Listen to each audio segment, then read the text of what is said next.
All right, we'll continue on our um that's speaking part three. That's actually the last part of your speaking test, and that is where you get opportunity to engage in more of a discussion with the examiner.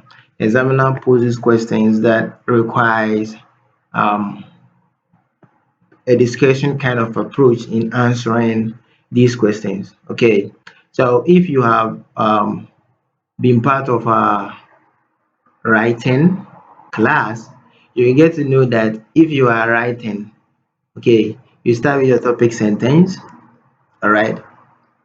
Then from your topic sentence, you give explanation. Then from your explanation, you do what? You do add examples. Okay, so that's how like the easy part of writing task two actually. Now that same structure applies when it comes to speaking part three, and this is how it works. Now the examiner poses the question to you. What do you do? First, the topic sentence, that's answer the question. The question that are being asked, please provide a direct answer to the question. All right. After the direct answer, you are now ready to explore by adding extra explanations to it. Okay, so you add your explanations to it and you back up your explanations with what? Scenarios or examples that you can create, right? There are sometimes certain things that you might be asked and you don't have a specific example. However, you can theorize or okay, you can theorize about it or give a hypothesis as to why that thing actually happened. Now, let's take a look at part three. So with part three, you have 4 to 5 minutes to finish up, and that will be your last part of your speaking. And in this section, you will either be given or be given somewhere between 3 to 6 questions, maximum 6 questions. They will not exceed that. All right. And the topic or area where the questions will be coming from are actually based on what? Part two speaking. So if in part two you spoke about an event, there's a higher chance that going forward in part three, you'll be talking more about events or celebrations or let's say any like gatherings. You get the point I'm making. That's how they go by their structure of the questions in part three. If in part two you talked about a place, there's a higher chance that in part three we're talking about places, why places has done what, and a whole lot. Now, over here, I advise students to practice more so that they can speak at length.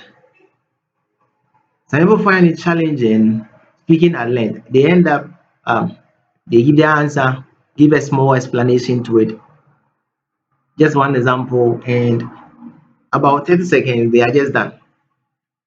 And the rest of the time is actually there. What are they doing with that time? They can't find anything to say because their brain just go blank. They don't have any supporting thing to say. So the best thing to do is to practice within a specific time frame. And this is how I usually do with my students. You practice recording yourself giving an answer to a part three question, and your answer, the direct answer, together with your explanation and your supporting examples, okay, should be within 50 to 70 seconds.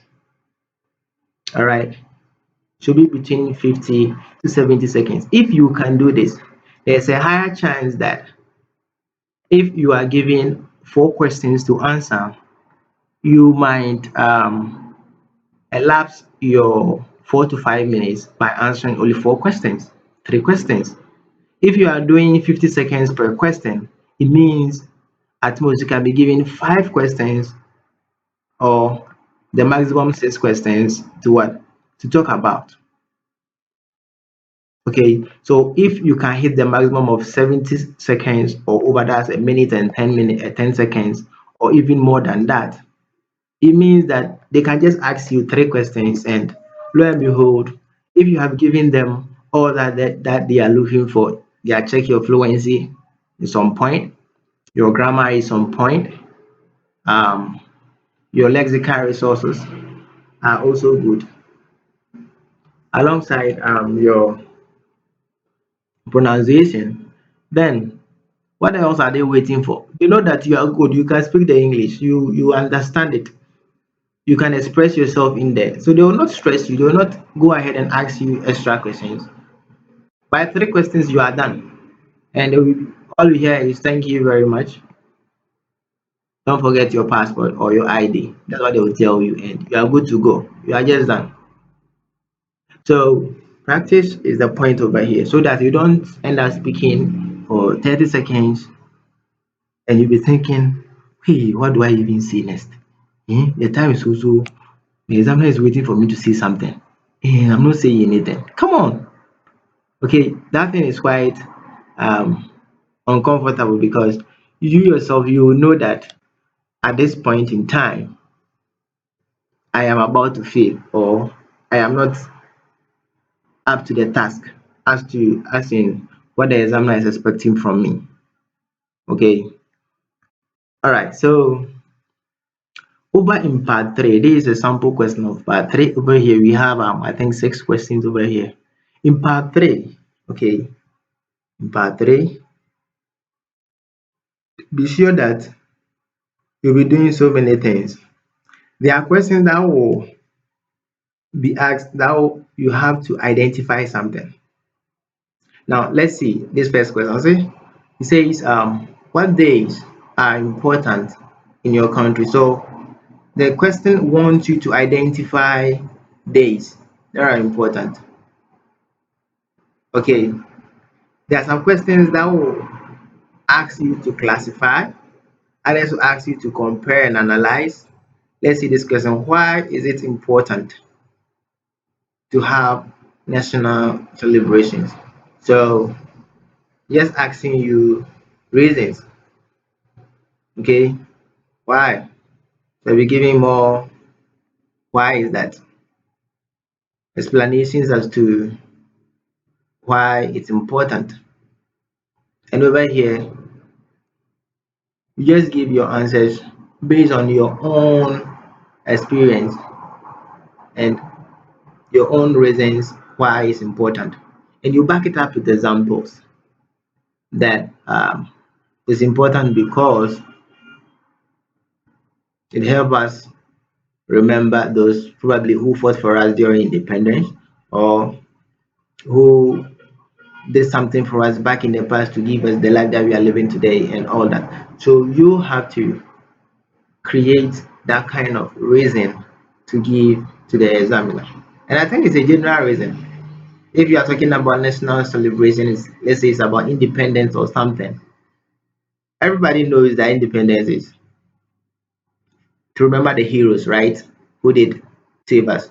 Remember people who probably fought for the abolishment of slave trade. Okay, so these are um, things that you can say to expand your answer, and that is giving explanation. Now, let's look at the third question.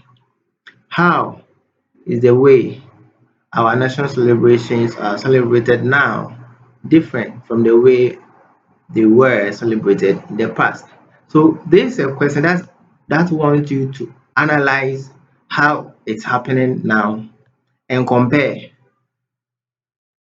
You see this kind of question. So this is where you now have the ability to use comparative language. All right. Okay. Use comparative language, that comparing this to that. This one is maybe more extreme. This one is less extreme. Oh, probably in the past we were spending so much cash, we're spending less cash these days. You understand? So you give those reasons. And over here, what is the examiner asking for when it comes to grammar? They want to know whether you have the ability to use your past tense well alongside your present tense. That's what they are seeking for. So you see the grammatical part in a question like this. That's what they are seeking for. So if you can demonstrate to them that you are good enough in comparing the past while speaking good grammar, your tenses are on point, your sentences are on point, your linkers are also good, as in to contrast, you see, however, or nonetheless, currently, now you proceed and talk about what's happening now. If you are giving them these kind of things that they are looking out for, you don't have much of a big deal. Okay, and just practice speaking at length, 50 seconds to 70 seconds, and probably you are done with one answer. You are sure to go through successfully with your 7 or more. Now, let's look at the fourth question. Do you think any new nation celebration will come into being in the future? All right. So, do you think? Can you theorize or bring up a hypothesis that this thing may happen? So, just go ahead and you be what? You may predict or speculate with this kind of what question. Oh, maybe I foresee this thing happening. Oh, probably I don't. So they just want you to know your ability to speculate, to use predictive kind of language in sentences and future sentences. So you see, will come into being in the future.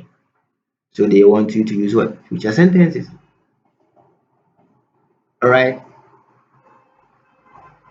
So that's how I also the questions. The questions over there are trying to tease your brain and ask you to produce something that's quite specific in the English language. It's about tenses. They want to look out of your present, your past, and now your future.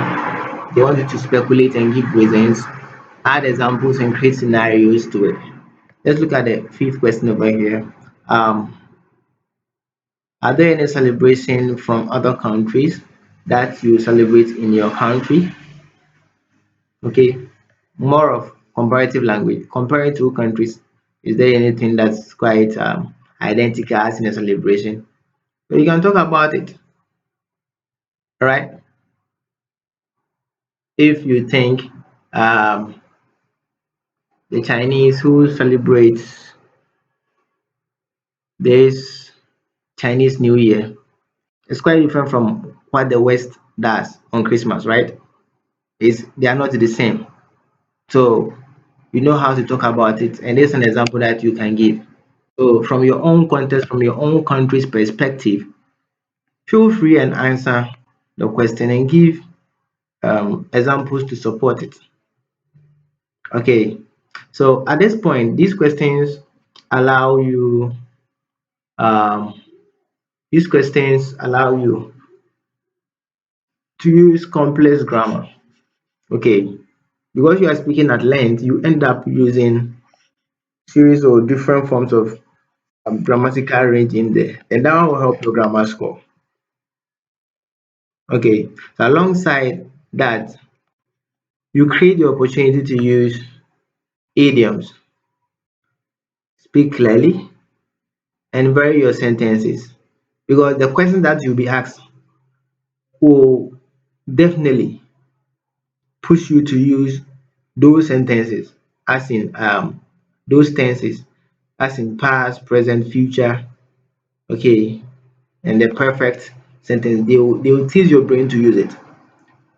You might be using it subconsciously because you are answering the question. You might not be thinking about tenses. However, you are producing those tenses and they look out for all those stuff.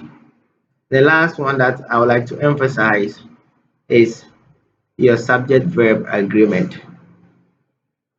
Subject verb agreement.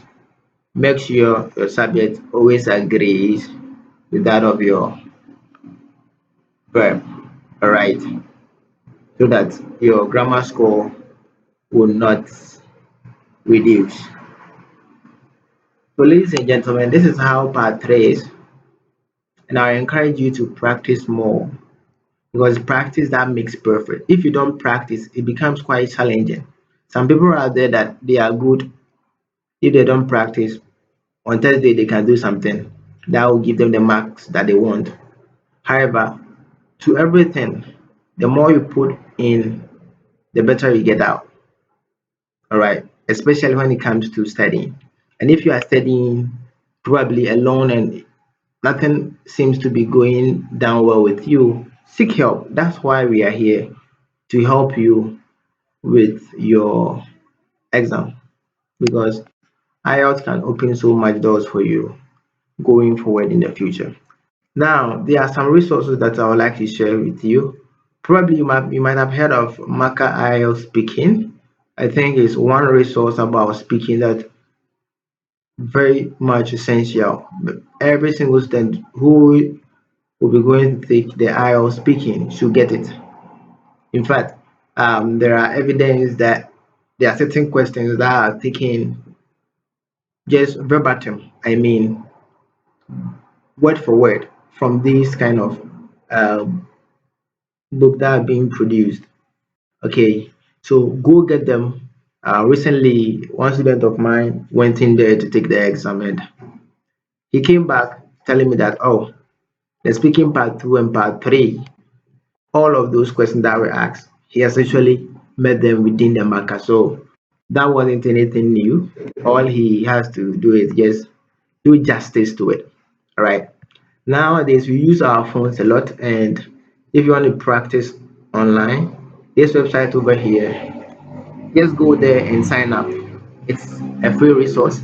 They have almost all the resources that you will need for your speaking, for your writing, reading as well, and listening. They have all the resources over there, and they have created their website in such a way that will help you with your speaking. As in, the speaking is time bound, and the questions will be there, so you will get a chance to read the questions and speak alongside while you record yourself. Okay, so just check them out. They are pretty much amazing. All right, so a quick recap. Part one. What are we gonna do in part one? Part one, we have like 10. We have like 10 to 12 questions, where the first part is an introductory part where we give simple, quick answers. Okay, and the second part is an interview kind of questions where we answer the question, we give a little bit of what details to it. All right, and by 4 to 5 minutes, you'll be done with part one. We move to part two, where we talk about the cue card. That's the task that you'll be given. You have 1 minute to prepare and 1 to 2 minutes to speak at length. We just pick it, prepare by jotting out points using our why, how, where, who, what. Okay, if you list them down, we are good to go. And you can add those points there. Then we will have the chance to speak at length on every single question tag that we have written for ourselves.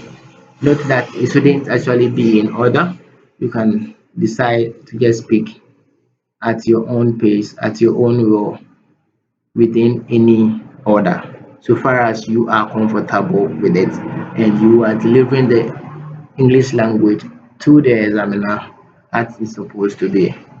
Part 3, that's follow up to part 2, where you kind of discuss, you are given a question, you answer the question, you give explanation, you add examples. If you are supposed to um, compare, analyze, theorize, give scenarios, okay, just go ahead and do all that, because IELTS will be assessing your ability to do all these in there.